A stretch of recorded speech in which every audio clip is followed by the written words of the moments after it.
पहला card 10 of wands ये दिखता है कि तान्या इमोशनली काफी हैवी फील कर रही है।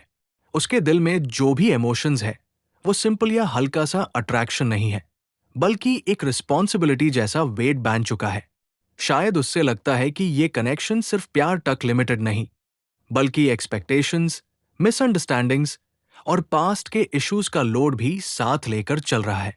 हो सकता है उसने रिलेशनशिप को बचाने की बहुत कोशिश की हो, या फिर अपने इमोशंस को कंट्रोल करने की कोशिश में खुद को हाई एग्जॉस्ट कर दिया हो। इस कार्ड का एनर्जी ये भी बताता है कि कभी कभी वो थक जाती है इमोशनली, पर फिर भी कंप्लीटली गिव अप नहीं करती।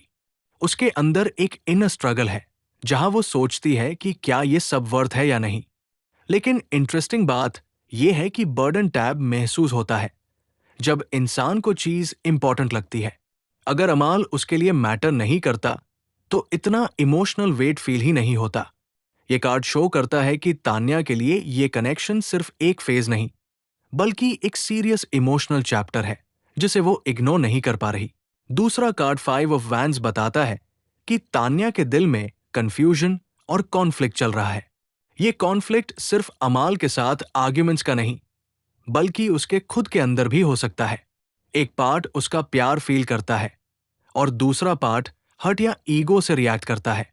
कभी उससे लगता है फाइट करना हाई बेटर है क्योंकि एटलीस्ट टैब कनेक्शन अलाइव रहता है, और कभी उससे लगता है कि इतनी कंपटीशन या टेंशन क्यों हो रही है। हो सकता है वो फील करती हो कि दोनों के बीच मिसअंडरस्टैंडिंग्स क्लियर नहीं हो पा रही, या फिर एक्सटर्नल लॉग या सिचुएशंस भी बीच में इंटरफेयर कर रहे हो।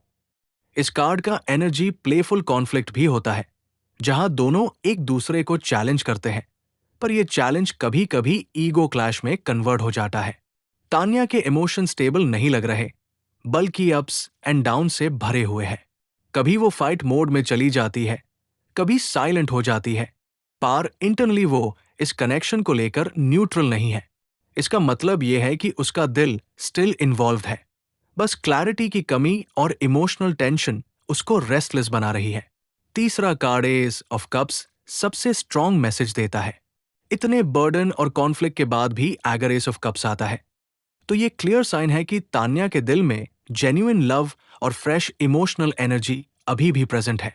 ये कार्ड प्योर फीलिंग्स का होता है, बिना कैलकुलेशन के, बिना ईगो के। इसका मतलब है कि अंदर से वो अभी भी अमाल के लिए सॉफ्ट कॉर्नर रखती है। हो सकता है वो ओपनली एक्सप्रेस ना करे, पर उसके दिल के डीपेस्ट लेयर में प्यार की स्ट्रीम चल रही है। ये कार्ड रेकन्सिलिएशन और इमोशनल रिन्यूअल का भी सिग्नल देता है।